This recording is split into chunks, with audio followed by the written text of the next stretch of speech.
Hello friends, welcome back to my study channel. देखिए, आज के इस वीडियो में हम आप लोग को क्लास 10th की पहली चैप्टर वास्तविक संख्याएं पढ़ाएंगे। इस चैप्टर से दोस्तों 5 से 10 नंबर आने की संभावना होती है। 5 से 10 नंबर तक की आने की संभावना होती है। 2 से 3 क्वेश्चन आता है। 2 से 3 क्वेश्चन क्या क्या आता है वो हम आपको लास्ट वीडियो में बता सकते हैं। ठीक है, पहले हम आपको इस चैप्टर के बारे में पढ़ाते हैं। देखिए, वास्तविक संख्या क्या होती है, तो हम कह सकते हैं कि परिमेय संख्या और प्लस अपरिमेय संख्या बराबर होता है वास्तविक संख्या। बराबर क्या होता है? वास्तविक संख्या। देखिए, संख्या सब में कॉमन है तो हम यहाँ पर लास्ट में लिख दे रहे हैं संख्या।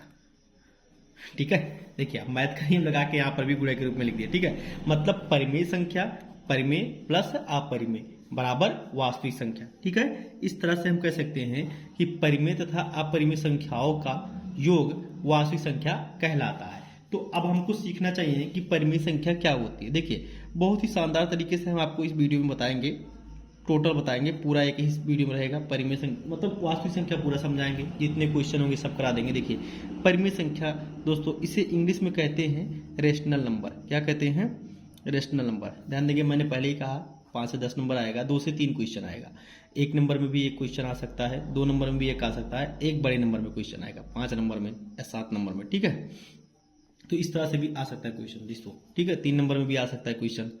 तो इस तरह से देखिए, परिमेय संख्या क्या होता है, इसको हम रेशनल नंबर कहते हैं।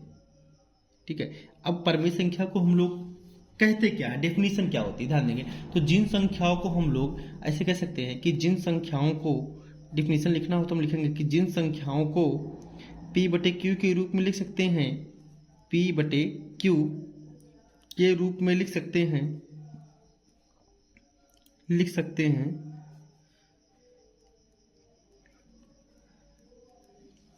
परंतु Q बराबर 0 ना हो, मतलब Q हमारा 0 ना हो, तो ऐसी संख्याएं परिमेय संख्याएं कहलाती हैं। तो ऐसी संख्याएं परिमेय संख्या कहलाती हैं। परिमेय संख्याएं कहलाती हैं। ऐसी संख्याएं परिमेय संख्याएं कहलाती हैं। देखिए, ध्यान देंगे, अब इसके एग्जांपल्स को हम बता रहे हैं आपको, जैसे कि कौन कौन संख्याएं हैं, कैसी संख्याएं हैं जो परिमेय संख्या कहलाती है। जैसे 2/3 हो गया, 2/3, तो ये P हो गया, ये Q हो गया। Q 0 नहीं है। याद रखिए, अगर नीचे 0 हो जाएगा ना भाई, तो संख्या का अस्तित्व ही नहीं रहेगा, इसलिए 0 नहीं है। मान लीजिए 3/4 है ना, 3/4 है तो भी परिमेय संख्या है, 5/6 है तो भी परिमेय संख्या है। ठीक है, ये सब तो हो गया भिन्न, ये सब क्या हो गया? भिन्न हो गया, फ्रैक्शन हो गया। लेकिन दोस्तों, अगर से 1 है, 2 है, 3 है, 4 है, तो ये मान लीजिए इस तरह से n तक है, तो ये भी परिमेय संख्या है, क्योंकि इसके नीचे 1 लिखा होता है। क्या लिखा होता है? कुछ नहीं तो 1 है। ठीक है, इसके नीचे कुछ नहीं तो 1 है। अच्छा, जैसे 1 से जैसे कोई चीज गिनी जाए, 1 2 3 4 इस तरह से, तो इसे हम लोग इसे कह सकते हैं कि ये प्राकृत संख्या है। क्या है? प्राकृतिक संख्या। ये भी कह सकते हैं दोस्तों कि ये प्राकृतिक संख्या है। अगर इसी में 0 से स्टार्ट करते हैं, जैसे 0 भी जो है एक तरह का परिमेय संख्या है। 0 1 2 3 4, तो इसे कहते हैं पूर्ण संख्या। क्या कहते हैं? पूर्ण संख्या कहते हैं दोस्तों। मान लीजिए कि 1.2 है, तो ये भी परिमेय संख्या है, क्योंकि 1.2 को जैसे कि पॉइंट हटाएंगे हम, एक डिजिट यहाँ ले आएंगे तो यहाँ 10 लिख सकते हैं, फिर इसे काट देंगे 2 से, 6 5, 6/5, तो इस तरह से ये भी एक परिमेय संख्या है दोस्तों। ठीक है, देखिए ध्यान दीजिए, अभी हम आपको बता रहे थे कि इसे 6/5 आया था, तो ये भी एक परिमेय संख्या है। मान लीजिए कि 2.4 है ना, 2.4 है, तो हम इसे कह सकते हैं 24/10 है ना, तो ये भी एक परिमेय संख्या है। काट देंगे भाई, 12/5, तो ये भी एक परिमेय संख्या है। मान लीजिए अगर कोई चीज़ इस तरह से रिपीट होती रहे, 1.3 ऐसे इन्फिनाइट तक, है ना, तो ये भी परिमेय संख्या, क्योंकि इसे हम 4/3 लिख सकते हैं, है ना। देखिए भाई, 4 में अगर हम 3 का भाग दे दें इसे, देखिए 3 को 3 बच गया, 1 लगाए पॉइंट, फिर 3 3 के 9 बच गया, 1 पॉइंट लगाए तो 0 ले ही सकते हैं, फिर 3 3 के 9 1, 3 3 के 9, समझ रहे बात। अब आप छोटे से भाग को मत जाइए, देखिए तो ऐसे आते रहेगा, तो ऐसे ये भी आते रहेगा भाई, तो इसलिए ये भी जो है परिमेय संख्या है, क्योंकि इसे हम 4/3 के रूप में लिख दिए, और जो है 3 हमारा 0 भी नहीं है नीचे, है ना। देखिए दोस्तों, ठीक है, आइए मान लीजिए अगर इस तरह से आ जाए 0 पॉइंट जो है 666 इस तरह से आ जाए, तो इसे हम क्या लिख सकते हैं, ध्यान देंगे दोस्तों। अगर 0.666 आ गया तो क्या लिख सकते हैं, तो इसे हम लिख देंगे कि 2/3। देखिए अगर हम 2 में 3 का भाग दें इसे ऐसे, तो 0 पॉइंट लगाए 0.2 3 जा 6 सॉरी 3 6 जा 18 तो आ गया ना। देखिए फिर पॉइंट लगाए थे 0 ले लिए, फिर 3 6 18 है ना भाई, हिंदी में बता रहे हैं है ना, 3 6 18 फिर ले लिए 3 6 18, देख रहे हैं। तो इस तरह से आता रहेगा, ये भी आता रहेगा, तो इसे इन्फिनाइट तक जाएगा। ठीक है, तो ये भी हमारी जो है परिमेय संख्या है। ठीक है, ये भी क्या है, परिमेय संख्या है। तो इस तरह से हम परिमेय संख्या को समझते हैं। तो आइए अब देख लेते हैं कौन सी संख्या है अपरिमेय है। ध्यान दीजिए, अब हम आपको बता रहे हैं अपरिमेय संख्याएं। अपरिमेय मतलब जो परिमेय ना हो, पहले ही अपरिमेय नाम लिखा, जो परिमेय ना हो। जैसे मान लीजिए अब इसे रिपीट हो रहा था 1.333 तो परिमेय था, लेकिन 1.32102300129760 इस तरह से रिपीट हो, मतलब कि मतलब सेम भी ना आए और ये इनफाइनाइट तक जाए, तो ये अपरिमेय है दोस्तों, ये परिमेय नहीं है। ये क्या है, अपरिमेय। मान लीजिए कि रूट में आ गया, रूट में 3 आ गया, रूट में 5 आ गया, रूट में 6 आ गया, रूट में 7 आ गया, तो ये अपरिमेय है। लेकिन अगर रूट में 2 आ गया, रूट में 1 आ गया, रूट में 4 आ गया, तो ये परिमेय संख्या है। क्योंकि सॉरी ये 2 जो है 2 नहीं रहेगा, 2 इसमें रहेगा, 4 आ गया, 4 आ गया या 9 आ गया, तो ये परिमेय संख्या है। ये क्या है, परिमेय संख्या है। ठीक है, जैसे 4 को हम बाहर ले लेंगे तो 2 आ जाएगा, 1 को ले सकते हैं 1 आ जाएगा, 3 को लेंगे तो 9 को लेंगे 3 आ जाएगा। तो इस तरह से ये जो है परिमेय संख्या है। ठीक है, अगर रूट में इस तरह से कंप्लीट स्क्वायर आ जाए तो। लेकिन अगर रूट में इस तरह से संख्या आ गया, रूट में 3, रूट में 5, रूट में 6, रूट में 7, तो ये अपरिमेय है। अब देखिए अगर अपरिमेय में हम कोई संख्या जोड़ेंगे तो वो भी अपरिमेय रहेगा। ठीक है, ध्यान देंगे, परिमेय प्लस परिमेय, अगर हम परिमेय में परिमेय जोड़ेंगे तो वो हमारा आंसर जो है परिमेय ही रहेगा। अगर हम परिमेय में से परिमेय घटाएंगे तो भी परिमेय रहेगा। मान लीजिए 3 - 1 बराबर 2, तो ये सबके सब परिमेय है। 3 + 1 बराबर 4, ये भी सबके सब परिमेय है ना। इस तरह से अगर मान लीजिए परिमेय में हम परिमेय से गुणा करा दें तो भी परिमेय रहेगा। परिमेय में अगर हम परिमेय से गुणा करा दें तो भी परिमेय ही रहेगा, मतलब रेशनल नंबर रहेगा। जैसे मान लीजिए 2 × 3 तो बराबर 6, तो सब परिमेय है। इस तरह से दोस्तों। ठीक है, देखिए अभी तो आपको बता दिए, अब हम आप लोग को कुछ क्वेश्चंस बताने जा रहे हैं ना, ध्यान देंगे, ध्यान दीजिए, कुछ क्वेश्चन कराते हैं। एक्सरसाइज है आपका 1.1। अब ये 1.1 का जो है एक्सरसाइज है, पहला क्वेश्चन है, कह रहा है निम्नलिखित संख्याओं का अभाज्य गुणनखंड के रूप में, गुणनफल के रूप में व्यक्त कीजिए। अब अभाज्य गुणनखंड मतलब कि अभाज्य गुणनखंड का मतलब क्या है दोस्तों, कि इसे अभाज्य संख्याओं के रूप में लिखेंगे, अभाज्य संख्याओं के गुणे के रूप में लिखेंगे। इसका मतलब होता है कि अभाज्य संख्याओं के गुणे के रूप में लिखेंगे। तो अभाज्य संख्या क्या होती है, ध्यान देंगे, का गुणा का रूप।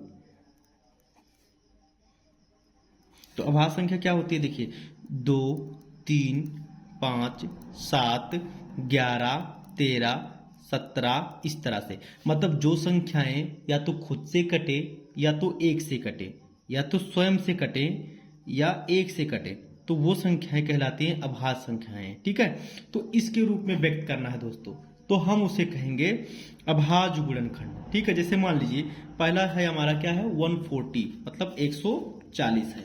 ध्यान देंगे 140 को हम कैसे लिख सकते हैं, तो पहले हम 140 यहाँ लिखे, इसको 2 से काट देंगे, मतलब 2 से डिवाइड करेंगे। तो देखिए 7 दूनी 14, 1 जीरो बच गया, फिर 2 से काट दिए 35, 3 दूनी 6, 1 जीरो बचा, मतलब 3 दूनी 6, तो यहाँ पे 1 बच गया ना, 1 जीरो मतलब 10, 5 दूनी 10। ठीक है, 5 दूनी 10 इस तरह से। फिर मान लीजिए इसे काटना है तो 5 से काट दिए, 7 × 5 = 35, 7 से काट दिए 1। तो ये देखिए ये भी अभाज्य है, ये भी अभाज्य है, ये भी अभाज्य है, ये भी अभाज्य है। तो इस तरह से होता है अभाज्य गुणनखंड दोस्तों। तो मतलब हम कह सकते हैं कि 140 बराबर 2 × 2 × 5 × 7। अब 2 × 2 2 बार है, तो हम इसे 2 पे पावर 2 लिख देंगे, फिर 5 × 7 इस तरह से दोस्तों। इस तरह से अभाज्य गुणनखंड कर सकते हैं। बाकी देखिए ये आपके लिए होमवर्क में है। ठीक है, ये होमवर्क में ये सेम प्रोसेस है दोस्तों, ऐसे करेंगे। ठीक है, जो भी नहीं होगा आप मैसेज कीजिएगा, कमेंट कीजिएगा, मैं आपको तुरंत बताऊंगा। ठीक है, ये चारों आप होमवर्क में नोट कर लीजिएगा। ठीक है, अब मैं आपको नेक्स्ट बताता हूँ, नेक्स्ट क्वेश्चन बताता हूँ। ध्यान दीजिए, ध्यान दीजिए, दोस्तों क्वेश्चन नंबर 2 क्या कह रहा है, पूर्णांक के निम्नलिखित युग्मों के HCF, देखिए HCF क्वेश्चन नंबर 2 है, HCF और LCM ज्ञात कीजिए। HCF मतलब highest common factor, highest common factor, ये क्या होता है दोस्तों, हमको हाईएस्ट कॉमन फैक्टर लिखना है और LCM लिखना है, LCM lowest common multiplication, lowest common multiplication,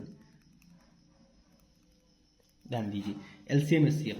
और इसकी जांच कीजिए कि दो संख्याओं का गुणनफल बराबर HCF गुणे LCM, देखिए ये एक फार्मूला है, दो संख्याओं का गुणनफल बराबर HCF गुणे LCM, इस तरह से जांच करना है।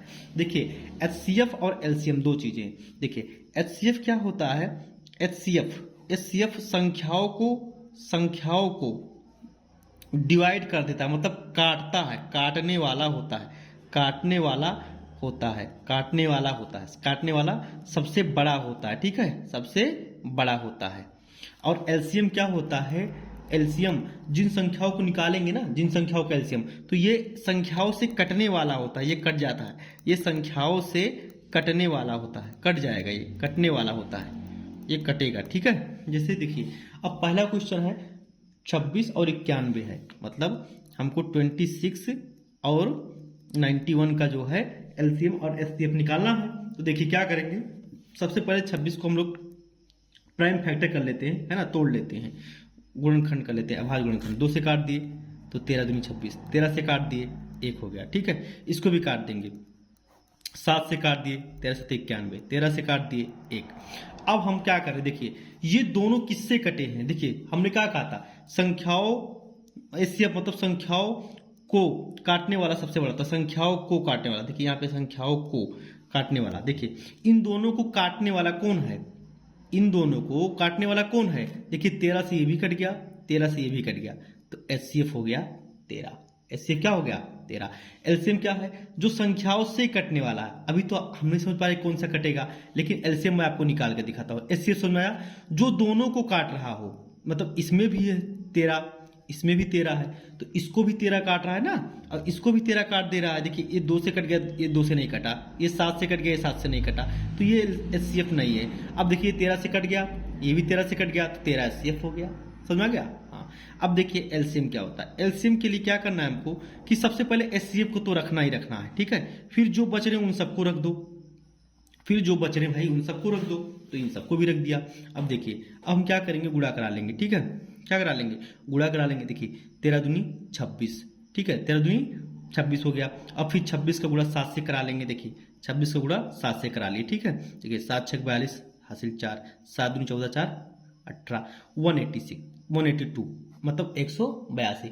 अब ये जो 182 है ना, ये LCM है दोस्तों। अब ये 182 इन दोनों से कट जाएगी, इन दोनों से ये कट जाएगी, अगर आप 26 से भाग देंगे तो भी कट जाएगी, 91 से भाग देंगे तो भी ये कट जाएगी। देखिए अगर 182 में हम 26 से डिवाइड करते हैं, ठीक है, किससे, 26 से, देखिए 182 भाग दे रहे हैं तो 26 7 जैसे कि अभी गुणा कराए थे 182 आ गया, कट गया ना। अगर हम 91 से भाग दे दें, 91 से मतलब 91 से, तो 91 दूनी, देखिए 1 दूनी 2 9 दूनी 18, कट गया। मतलब LCM वो होता है जो संख्याओं से कट जाता है ना, संख्याओं से कटने वाला, देखिए। और HCF होता है जो संख्याओं को काट दे, संख्याओं को काटने वाला सबसे बड़ा, ठीक है, ये काट दिया, ठीक है। अब हम लोग ये चीज जांच करेंगे, देखिए कहा था कि इसकी जांच कीजिए कि दो संख्याओं का गुणनफल बराबर HCF गुणे LCM। देखिए हमने निकाल लिया है कि HCF हमारा 13 है और LCM हमारा 182 है। अब हम लोग जांच करते हैं, ठीक है, इसको नेक्स्ट पेज में जांच करते हैं, ठीक है, इसको लिख लीजिए आप लोग। देखिए ध्यान दीजिए क्या हो गया, हमारा जो है 26 और कितना 91 है, 26 और 91 है।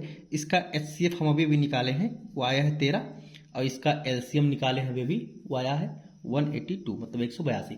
तो हमें ये जांच करना है कि दो संख्याओं का गुणनफल, दो संख्याओं का गुणनफल, संख्याओं का गुणनफल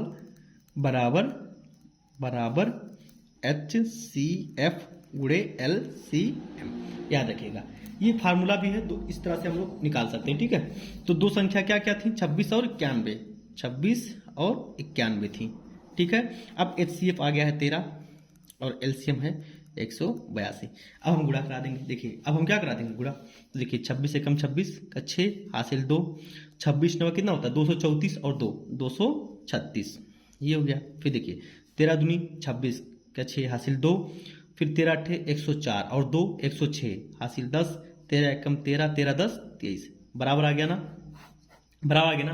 तो इस तरह से हमने इस चीज को सत्यापित कर दिया, मतलब कि दो संख्याओं का गुणनफल बराबर HCF गुणे LCM। तो ये जांच भी हो गया, तो यहां हम लोग लिख देंगे प्रूव्ड, इट्स सिद्धम, मतलब ये सत्य है, ये सत्य है। तो इस तरह से पहला हमारा हो गया।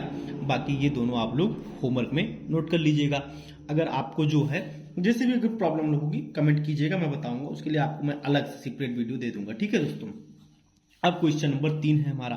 क्वेश्चन नंबर 3 क्या कह रहा है कि ये तो वही है, अभाज्य गुणनखंड विधि द्वारा निम्नलिखित पूर्णांक के HCF और LCM ज्ञात कीजिए। तो चलिए अब HCF और LCM ज्ञात करते हैं इनको। ठीक है, जान लेंगे। आ रहे हैं क्वेश्चन नंबर 3 में आ गए हम लोग। ठीक है, किस में आ गए 3 में। तो 3 का पहला क्वेश्चन है, कह रहा है 12 15 और 21 तीन लोग हैं, तो अभाज्य गुणनखंड विधि से इन सबके HCF और LCM ज्ञात करना है। ठीक है, तो पहले सबको तोड़ेंगे, क्या करेंगे तोड़ेंगे। ठीक है, तो इसको तोड़ दिए 2 से 6 हो गया, देखिए 6 दूनी 12, फिर 2 से तोड़ दिए 3, 3 से तोड़ दिए 1 आ गया। ठीक है, अब 15 को तोड़ देंगे, 15 को कैसे तोड़ेंगे, फिर 3 से काट दिए हो गया 5, फिर 5 से काट दिए तो हो गया 1। 21 को भी तोड़ेंगे, देखिए 3 से काट दिए हो गया 7, फिर 7 से काट दिए 1। मैंने क्या कहा था कि HCF वो होता है जो सबको काट देगा। देखिए सबको 3 काट रहा है ना, 3 सबको काट रहा है ना, सब में कॉमन है 3, तो HCF हो गया 3, HCF हो गया 3 जो सबको काट दे। अब क्या है, अब हमको LCM बताना है। क्या बताना है, LCM। अब हम LCM बता रहे हैं, तो LCM में क्या करते हैं, HCF तो पहले लिख ही लेंगे, बाकी जो बचा सबको लिखना है। ठीक है, तो ये ज्यादा है, ये पहले लिख लेते हैं, फिर ये आ गया, फिर ये आ गया, इसके गुणा करा लेते हैं। ठीक है, देखिए 3 दूनी 6, 6 दूनी 12, 12 पंचे 60, 60 गुणे 7 420 बहुत बेकार नंबर आ गया 420। देखेंगे फिर भी जो भी आंसर है अपना 420 LCM आ गया और 3 आ गया HCM। तो इस तरह से ये पहला हो गया। ठीक है, अब आप जो है दूसरा और तीसरा कर लेंगे होमवर्क में। ठीक है, होमवर्क में कर लेंगे, होमवर्क जरूरी होता है दोस्तों, होमवर्क करेंगे। जिस तरह से आपका आंसर आएगा कमेंट कीजिएगा, अगर दिक्कत होगा तो बताइएगा, मैं आपको बता दूंगा। ठीक है, जैसे मान लीजिए 17, ये दूसरा थोड़ा सा कठिन लग रहा है मुझे, मैं आप लोग को बता दूं कि हो सकता है आप लोग जो है इसमें भटक जाओ, इसलिए मैं इसको बता रहा हूँ। क्या है ये 17 23 29, कोई किसी से नहीं कटने वाला। देख लीजिए 17 23 29, देखिए 17 से ही कटेगा, 23 से ही कटेगा, देखिए 23 से ही कटेगा, 29 भी 29 से ही कटेगा, तो कोई किसी से नहीं कटने वाला है। तो सब लोग में क्या चीज कॉमन है, एक कॉमन है, सब में क्या चीज कॉमन है, एक, मतलब एक से तो एक कटेगा ही ना भाई, एक से तो एक कटेगा ही ना। तो सब में HCF क्या हो गया, एक हो गया। और अगर LCM देखा जाए तो इन सबका मल्टीप्लाई करा लेंगे, मतलब अब यही बचा है 17, ये बचा है 23, ये बचा है 29, इसका मल्टीप्लाई करेंगे, जो आंसर आ गया वो LCM है। ठीक है, तो इस तरह से ये हो गया, मतलब अगर कोई किसी से नहीं कटने वाला ना तो उसका HCF क्या हो जाएगा, 1 हो जाएगा दोस्तों। अब ये आप लोग होमवर्क में कीजिएगा, मैं चौथा क्वेश्चन आपको बता रहा हूं। ठीक है दोस्तों, देखिए दोस्तों क्वेश्चन नंबर 4 बता रहे हैं आप लोग को, ध्यान देंगे। क्वेश्चन नंबर 4 में क्या ध्यान देंगे, अब ये 4 ये बना रखा है कि HCF 306 और जो है 657 है बराबर 9, मतलब ये दो संख्या है, एक है 306 है और एक है 657। इनका जो HCF है ना, HCF वो दे रखा है 9। इसका ये मतलब दोस्तों, इतने का मतलब ये है कि ये जो दोनों संख्या है 306 और 657, इनका HCF है 9 और इनका LCM ज्ञात करना है, मतलब इनका LCM बताना, LCM बताना, HCF दे रखा है, LCM बताना। तो हम कैसे बताएंगे, तो हम एक फार्मूला याद करे थे कि अगर दो संख्या हैं तो हमने फार्मूला याद करा था कि दो संख्याओं का गुणनफल बराबर HCF गुणे LCM। ऐसे तो एक संख्या हमारी क्या है, एक है 306 और दूसरी है 657, HCF हमारा है 9, LCM हमको बताना है। तो ये 9 कहाँ जाएगा, नीचे, जो यहाँ पे गुणे में रहता है वो यहाँ पे डिवाइड में यानी कि भाग में आ जाता है। जो यहाँ पे गुणे में रहता है वो यहाँ पे डिवाइड में यानी कि भाग में आ जाता है। देख लीजिए, ठीक है। तो इस तरह से हम लोग जो है इसको लिख देंगे दोस्तों। देखिए अब मैं देख रहा था कि मतलब दिख रहा है कि नहीं अच्छे से, बस ये 9 आ गया नीचे, तो ये हमारा आ गया एलसीएम। अब 9 से देखिए कौन सा कटा, देखिए 9 त्रिक 27, तो 27 हो गया, तो यहाँ 3 बच गया, यहाँ 6 बच गया, 9 चौक के 36, ये आ गया, कट गया इससे, ठीक है, 9 से कट गया ये, तो ये हो गया 34 गुणे 657, ये हो गया एलसीएम। अगर हमको चाहिए तो हम गुणा करा लेंगे यहाँ पे दोस्तों इसका, देखिए यहाँ पे इसे हम गुणा करा लेते हैं, ठीक है। देखिए 4 7 28, 2 5 चौक 20, 2 22, 2 6 चौक 24, 2 26, ठीक है, 7 3 21 के 1 हासिल 2, 5 3 15, 2 17, 1 6 3 18 19, ठीक है, फिर जोड़ लिए 8 3 7 6 13 3 हासिल 1, 9 2 11 1 12 1 2, यानी कि हमारा आंसर इस तरह से ये आ गया दोस्तों, LCM बराबर 22,338, ये हमारा आंसर है, ठीक है। अच्छा इसमें क्या है, हाँ ये तो हो गया। अब क्वेश्चन नंबर 5 है, ये बताते हैं, ठीक है। देखिए दोस्तों, क्वेश्चन नंबर 5 क्या कह रहा है कि जांच कीजिए किसी प्राकृत संख्या n के लिए 6 पे पावर n अंक 0 पर समाप्त होगी। देखिए ध्यान दीजिए, क्वेश्चन नंबर 5 का आंसर है, तो कह रहा है n प्राकृत संख्या है, n प्राकृत संख्या है। अब प्राकृत संख्या क्या होता है, मतलब n की वैल्यू हमको 1 2 3 4 5 इस तरह से लेनी है। तो ये कह रहा है कि जो 6 पे पावर n है, तो इसका अंक जो है वो 0 पर समाप्त होगा क्या, 0 पर समाप्त होगा क्या, नहीं होगा, ठीक है। चेक करते हैं, ठीक है, जांच कर रहे हैं हम, लिख देंगे हम कि नहीं होता, 0 पर समाप्त नहीं होगा। लिखेंगे 6 पे पावर n, n प्राकृत संख्या के लिए, प्राकृत संख्या के लिए अंक 0 पर समाप्त पारेगा, नहीं हो सकती है, नहीं हो सकती है, नहीं हो सकती है। कैसे नहीं हो सकती है बता रहे हैं आपको, ठीक है, नहीं हो सकती है, ध्यान दीजिए। तो लिखेंगे जांच, जांच कैसे है, देखिए n बराबर 1 पर, प्राकृत संख्या लिखना ना हमको, 1 2 3 4 5, 3 बराबर 1 पर, तो 6 पे पावर n का मान होगा 6 पे पावर 1 मतलब 6, n बराबर 2 पर, तो 6 पे पावर कितना होगा 2, मतलब 6 इंटू 6 मतलब 36। देखिए 6 आया, ये भी 6 आ गया ना, तो मतलब 0 नहीं आएगा। देखिए अब n बराबर 3 पर, तो 6 पे पावर 3, 6 गुणे 6 गुणे 6, तो 6 6 36 का 216, मतलब 6 आ रहा है। तो इस तरह से हम डॉट डॉट करके कह देंगे कि भैया ये नहीं आ रहा है, ठीक है, ठीक है। तो इस तरह से 5वें का आंसर आपको प्राप्त हो गया।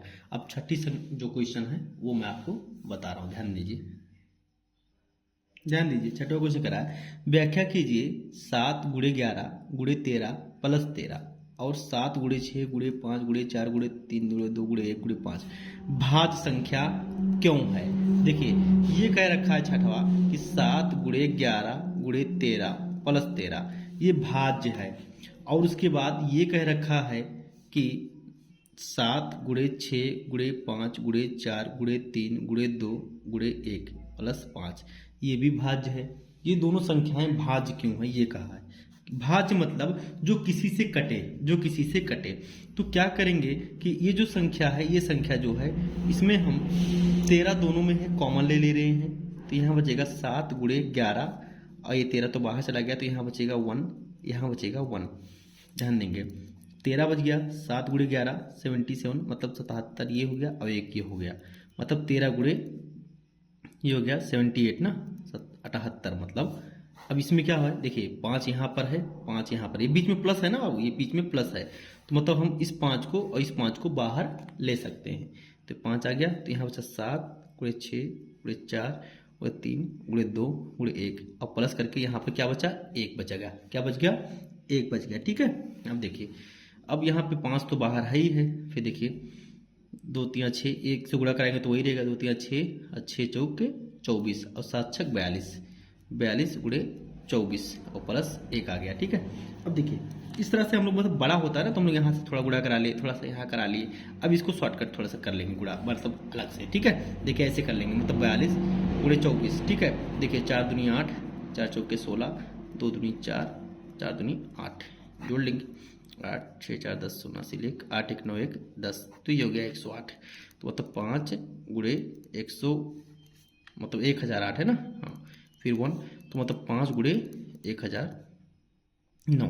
तो मतलब देखिए अब ये जो संख्या आ रही है, जो इसका आंसर आ रहा है वो 13 से कट रहा है ना, ये जो संख्या आ रही है वो 5 से कट रहा है। तो लिख देंगे अतः दोनों ही संख्याएं भाज्य संख्याएं हैं, क्योंकि पहली संख्या 13 से कट रही है और दूसरी संख्या 5 से कट रही है। तो हम लिखेंगे, ये तो रफ आइडिया है, कर दिए, लिखेंगे अतः उपर्युक्त दोनों संख्याएं भाज्य संख्याएं हैं, भाज्य संख्याएं हैं, भाज्य संख्याएं हैं, क्योंकि 7 गुणे 11 गुणे 13 प्लस 13 संख्या 13 से भाज्य है, मतलब कटती है ना, से भाज्य है। तथा 7 गुणे 6 गुणे 5 गुणे 4 गुणे 3 गुणे 2 गुणे 1 प्लस 5 संख्या 5 से भाज्य है, 5 से विभाज्य है या भाज्य है, ठीक है, विभाज्य है। बस हो गया आंसर आपका, ठीक है। इस तरह से लिख देंगे, कारण लिख देंगे, आंसर आ गया आपका, ठीक है। तो इस तरह से छठवां आंसर भी आ गया, ठीक है। अब आइए 7वां नंबर देखते हैं। 7वां क्या कह रहा है, देखिए ध्यान दीजिए, इसमें कुछ है नहीं, बस एक छोटा सा है, इसमें शायद एलसीएम एचसीएफ वाला क्वेश्चन। देखिए किसी खेल के मैदान के चारों तरफ, मान लीजिए एक खेल का मैदान है, इसके चारों तरफ वृत्ताकार पथ है, वृत्ताकार मतलब ऐसे सर्कुलर है, ठीक है, ये वृत्त है। ऐसे एक मैदान है तो ऐसे रास्ता है वृत्त में, है ना, ऐसे रास्ता। तो इस मैदान में एक चक्कर लगाने में कोई लड़की सोनिया है, वो 18 मिनट लेती है। मान लीजिए कि यहाँ पे सोनिया है, सोनिया, तो सोनिया जो है 18 मिनट लेती है, कितना, 18 मिनट लेती है। जबकि इसी मैदान का एक चक्कर लगाने में रवि को 12 मिनट लगते हैं। मान लीजिए रवि भी यहीं पर है, रवि भी यहीं पर है, इसको 12 मिनट लगते हैं, कितने, 12 मिनट लगते हैं। तो मान लीजिए वे दोनों एक ही स्थान पर हैं, एक ही समय पर चलना प्रारंभ करके एक ही दिशा में चलते हैं, तो कितने समय बाद पुनः प्रारंभ स्थान पर मिलेंगे। देखिए ध्यान दीजिए क्या क्वेश्चन कह रहा है, इसे एक सोनिया है तो और रवि है, इस मान लीजिए सोनिया है, यहाँ पे मान लीजिए रवि है, तो ये लोग ऐसे चलते हैं, ऐसे चक्कर लगा रहे हैं, मतलब सोनिया भी लगा रही है और रवि भी लगा रहा है। तो एक जो सोनिया है वो धीरे धीरे चल रही है, इसको एक चक्कर लगाने में इसको कितने जा रहे हैं, 18 मिनट लग रहे हैं। कितना मिनट लग रहे हैं, 18 मिनट। और जो ये रवि है ये तेज चल रहा है, इसको एक चक्कर लगाने में, रवि को एक चक्कर लगाने में 12 मिनट लग रहे हैं, कितने, 12 मिनट। तो ये जो सोनिया है वो एक चक्कर लगा रहा है, एक चक्कर लगा रही है 18 मिनट में, और रवि एक चक्कर लगा रहा है 12 मिनट में। एक्चुअली क्या है कि सोनिया धीरे धीरे चल रही होगी तो 18 मिनट में लगा रहे हैं, और रवि जब तेज चल रहा होगा तो 12 मिनट में लगा रहे हैं। तो कह रहे हैं कि ये कब मिलेंगे दोबारा, तो ध्यान देंगे। अब सोनिया चल रही भाई 18 मिनट पे एक चक्कर लगाया, फिर इन्होंने 18 मिनट पे एक चक्कर लगाया, मतलब ये 36 मिनट में 2 चक्कर लगाए, कितना, 2 चक्कर, है ना, 36 मिनट में 2 चक्कर लगाएगी। अब ये रवि का क्या है, 12 मिनट में एक चक्कर लगाया, फिर 12 मिनट में एक चक्कर लगाया, मतलब 24 मिनट में 2 चक्कर लगाया, फिर 12 मिनट, मतलब ये 36 मिनट में 3 चक्कर लगा रहा है। ध्यान देंगे 36 मिनट में ये 3 चक्कर लगा रहा है, लेकिन दोनों मिल तो जा रहे हैं भाई। देखिए 36 मिनट में सोनिया 2 चक्कर लगाई सिर्फ, मतलब 1 फिर 2, फिर यहीं पे आगे, मतलब रवि क्या हुआ 36 मिनट में 3 चक्कर लगाया, 1 2 3, मतलब वहीं पे आ गए, मतलब ये लोग फिर से मिल गए 36 मिनट में। 36 मिनट में सोनिया ने 2 चक्कर लगा के उसी जगह पे आया, 36 मिनट में रवि ने 3 चक्कर लगा के उसी जगह पे आया। मतलब ये है कि 36 मिनट के बाद दोनों फिर से मिल जा रहे हैं, मतलब भाई 36 मिनट हमारा आंसर है। तो क्या करेंगे, मतलब कैसे पता चला सर, तो ये पता चलता है इन लोग के एलसीएम से, मतलब 18 36 18 और 12 दोनों से ही 36 कट जा रहा है ना, इसीलिए मतलब दोनों ही 36 मिनट में आ जा रहे हैं।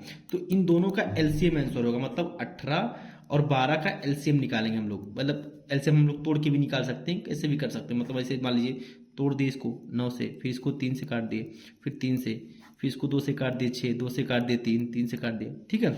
उससे HCF अगर देखा जाए तो 2 और 3, 2 3 6 HCF हो गया। लेकिन हमको बताना है क्या, LCM, मतलब हमारा आंसर LCM है। तो हम पहले इसको लिखेंगे जो दोनों में हो, फिर इसको लिखेंगे जो दोनों में हो, फिर उसको लिखेंगे जो दोनों में ना हो। तो देखिए 3 दूनी 6, 6 3 18, 18 दूनी 36 मिनट, ये हमारा आंसर है।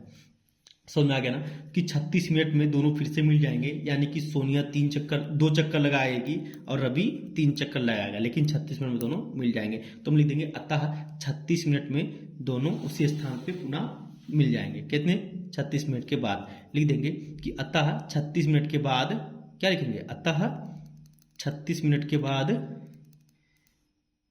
बाद वे पुनः प्रारंभिक स्थान पर मिलेंगे, इसे लिख देंगे वे पुनः प्रारंभिक स्थान पर मिलेंगे। इस तरह से एक्सरसाइज हो गया। नेक्स्ट एक्सरसाइज देखिए आप लोग, उसको भी खत्म कर दे, एक ही वीडियो में खत्म कर दे दोस्तों, क्या इसके लिए 2 वीडियो बनाए ना, देखिए एक वीडियो में खत्म हो जाएगा। हेलो फ्रेंड्स, ध्यान दीजिए, हम आपको इसी एक ही वीडियो में पूरा चैप्टर ही खत्म करके दे रहे हैं। देखिए प्रश्नावली ये आ गया 1.2। अब 1.2 में पहला क्वेश्चन ये सिद्ध करना है आपको कि सिद्ध कीजिए कि √5 यानी कि करड़ी में 5 एक अपरिमेय संख्या है, ये सिद्ध करना है, ठीक है। मतलब ये तो हम जानते थे कि ये अपरिमेय है, लेकिन यहाँ पे सिद्ध करना है, ठीक है। मैं आपको पूरा ही बताऊंगा, ठीक है दोस्तों। देखिए आप लोग लगे रहिएगा, बस ज़्यादा 5-10 मिनट और लगेगा, ध्यान देंगे। तो क्या करना है कि √5 यानी कि करड़ी में 5 एक अपरिमेय संख्या है। तो इसके लिए क्या करते हैं हम, सबसे पहले हम इसको मान लेते हैं कि भाई ये परिमेय संख्या है। माना कि ये देखिए डायरेक्ट हम हल लिख रहे हैं दोस्तों, ठीक है, डायरेक्ट माना, क्योंकि प्रश्न यहाँ पे है। माना √5 एक परिमेय संख्या है, ये चीज मैं मान ले रहा हूं, एक परिमेय संख्या है, ये एक परिमेय संख्या है, ये बात मैं मान ले रहा हूँ, ठीक है, ये बात मैं मान ले रहा हूँ। फिर अभी मैं सिद्ध करूंगा ना कि जो मैं माना हूं वो गलत है, इसका मतलब ये परिमेय नहीं, ये अपरिमेय है। माना एक परिमेय संख्या है जो कि इस प्रकार है, जो कि इस प्रकार है, किस प्रकार है, जो कि इस प्रकार है, मतलब √5 बराबर a/b, इस प्रकार है, ठीक है। अब a/b है जहां a और b अभाज्य संख्याएं हैं, जहां a तथा b अब अभाज्य संख्या मैं आपको बता चुका हूं कि मतलब ये लोग किसी से कटने वाले नहीं है भाई, या तो ये एक से कटेंगे या तो खुद से कटेंगे, ठीक है। अभाज्य संख्याएं हैं, अभाज्य संख्याएं हैं, ठीक है। अब मैं क्या कर रहा हूं दोस्तों, देखिए अब मैं इनके दोनों पक्षों का वर्ग कर दे रहा हूं, ठीक है। दोनों पक्षों का वर्ग करने पर, वर्ग क्यों कर रहे हैं भाई, रूट हटा दूं ना, इसलिए का वर्ग करने पर, पहले रूट हटा के देखता हूं, ठीक है। वर्ग करने पर देखिए बहुत आसान है, यही प्रश्न है दोस्तों जो मतलब 100% ये रहता है कि आ जाएगा 5 नंबर में, ठीक है। स्क्वायर कर दिए तो ये स्क्वायर से रूट हट जाएगा ना, तो ये हो गया 5, ये हो गया a², ये हो गया b²। ध्यान देंगे अब हम b² को ऊपर ले रहे हैं, 5 को नीचे, b² ऊपर, 5 आ गया नीचे। ध्यान देंगे अब अगर a² 5 से कटेगा तभी तो b² आंसर आएगा भाई a² अगर 5 से कटेगा तभी तो b² आंसर आएगा भाई। b² मतलब कि कोई इंटीजर है, कोई संख्या, जैसे मान लीजिए कि 4 का स्क्वायर है, मतलब 4 का स्क्वायर समझ रहे हो ना, 4 का स्क्वायर मतलब 16। अगर ये 2 से कट रहा है तभी तो आंसर 8 आ रहा है, तभी तो आंसर 8 आ रहा है ना। तो ऐसे ही अगर ये b² मतलब a² अगर 5 से कट रहा है तभी तो कुछ आंसर आएगा भाई, तभी तो आंसर आएगा। इसका मतलब क्या है, इसका मतलब है यहाँ पर कि स्पष्ट है कि, यहाँ पे लिखेंगे स्पष्ट है कि a² संख्या 5 से विभाज्य है, संख्या 5 से विभाज्य है, संख्या 5 से विभाज्य है, ये चीज स्पष्ट है ना दोस्तों, 5 से विभाज्य है।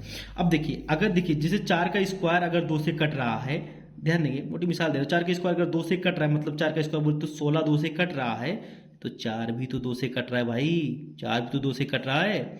तो ऐसे ही अगर ध्यान देंगे अगर a² 5 से कट रहा है तो a भी तो 5 से कटेगा, a संख्या 5 से विभाज्य है, a संख्या 5 से विभाज्य है, यानी कि a भी 5 से विभाज्य है। तो जब a भी 5 से विभाज्य है तो हम देखिए जैसे मान लीजिए कि अगर जैसे कि 4 2 से कट रहा है, ठीक है, तो 2 या 6 2 से कट रहा है, मान लीजिए कि 6 2 से कट रहा है, तो 6 को हम क्या लिख सकते हैं कि 2 × 3 भाई, 6 को 2 से भाग देंगे तो 3 आएगा ना, 6 को 2 से काटेंगे तो 3 आएगा ना, तो 6 को हम लिख सकते हैं ना कि 2 गुणे 3 लिख सकते हैं ना भाई। तो इसे a अगर 5 से कट रहा है तो हम मानेंगे कि माना a बराबर 5 यम, मतलब 5 गुणे यम, ये हम मान लिए हैं। और इसको हम मानेंगे समीकरण 1, इसको मानेंगे समीकरण 1। ध्यान देंगे मैंने क्या कहा, मैंने ये कहा कि ये तो आ गया था, इसको ऊपर लिया, इसको नीचे किया। फिर देखिए अगर a स्क्वायर 5 से कटा होगा भाई तभी तो कोई संख्या आई है आंसर, मतलब स्पष्ट है कि a स्क्वायर संख्या 5 से विभाज्य है।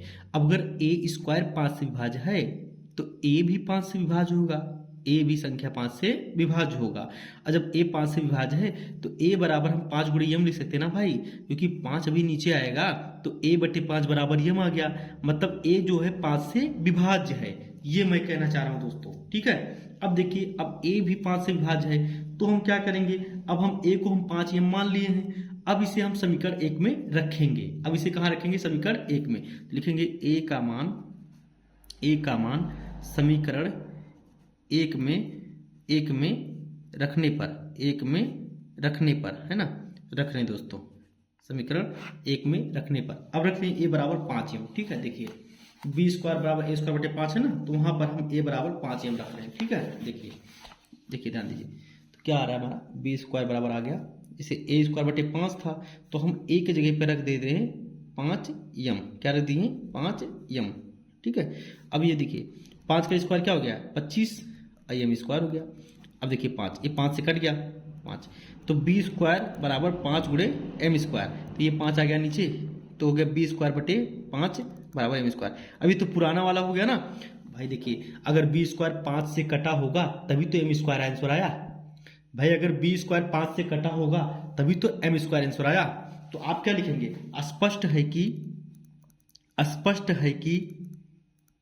कि b स्क्वायर संख्या 5 से विभाज्य है, संख्या 5 से विभाज्य है। भाई ध्यान देंगे भाई ध्यान देंगे कि अगर b स्क्वायर 5 से कटा है तभी तो आंसर एम स्क्वायर आया, तो मतलब स्पष्ट है कि b स्क्वायर संख्या 5 से विभाज्य है। अतः b भी संख्या 5 से विभाज्य है, संख्या 5 से विभाज्य है। और हमने क्या माना था, हमने माना था कि a और b अभाज्य है ना, तो हम लिखेंगे इसलिए a तथा b, a पहले ही प्रूफ करें कि 5 से विभाज्य है, अब b यहां प्रूफ कर दिए 5 से विभाज्य ना, a तथा b दोनों ही 5 से विभाज्य हैं, 5 से विभाज्य हैं। और हमने शुरू में क्या माना था कि अभाज्य है, क्या माना था, अभाज्य है, तो जो कि हमारी कल्पना के विरोध में है, जो कि हमारी कल्पना मतलब जो सोचे थे, कल्पना का विरोध कर रहे हैं, है ना, विरोध कर रहे हैं। अतः हमारी कल्पना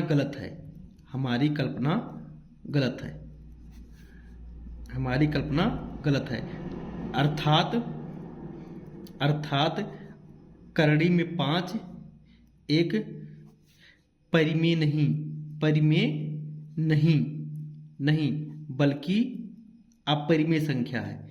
मैं कह रहा हूं दोस्तों, अगर आपने इतना छोटा सा मतलब इतना सा लिख दिया ना तो किसी का बाप भी काट नहीं सकता है, कोई काट नहीं सकता है।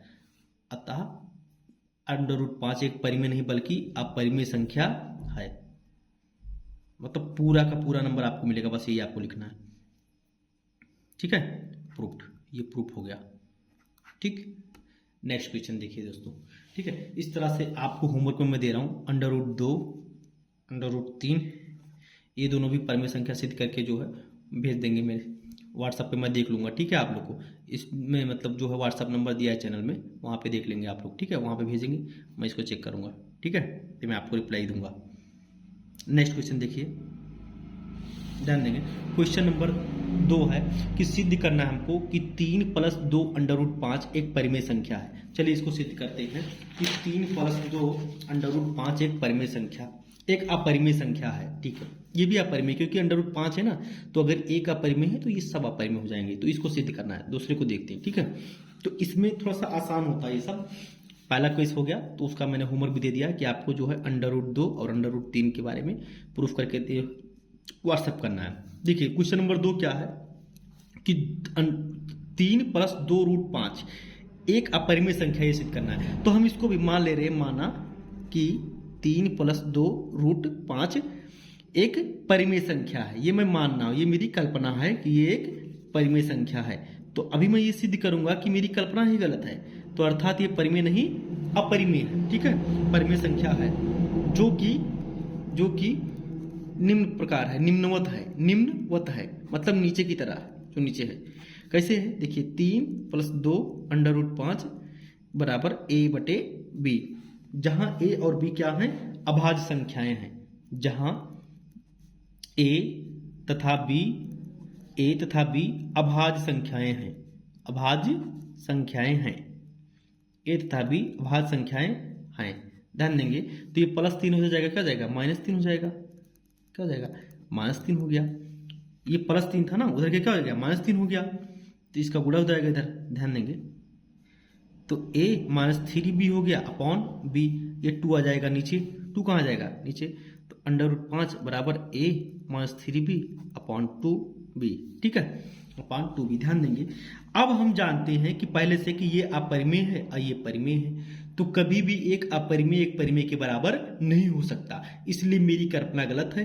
अर्थात ये परिमेय संख्या नहीं बल्कि अपरिमेय संख्या है। तो लिखेंगे, हम जानते हैं कि यहाँ पे लैंग्वेज लिखना होता है दोस्तों, लैंग्वेज बहुत जरूरी होता है। हम जानते हैं कि लंबा डैश √5 बराबर अपरिमेय संख्या, बराबर अपरिमेय संख्या। ठीक है, और a -3b/2b, ये तो p/q का रूप है, बराबर परिमेय संख्या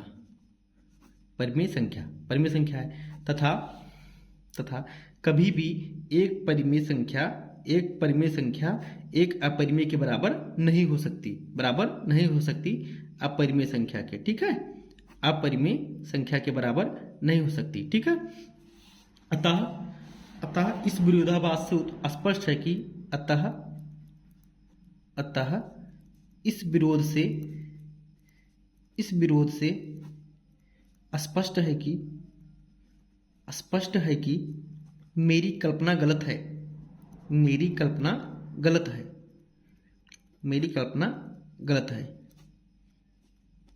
अर्थात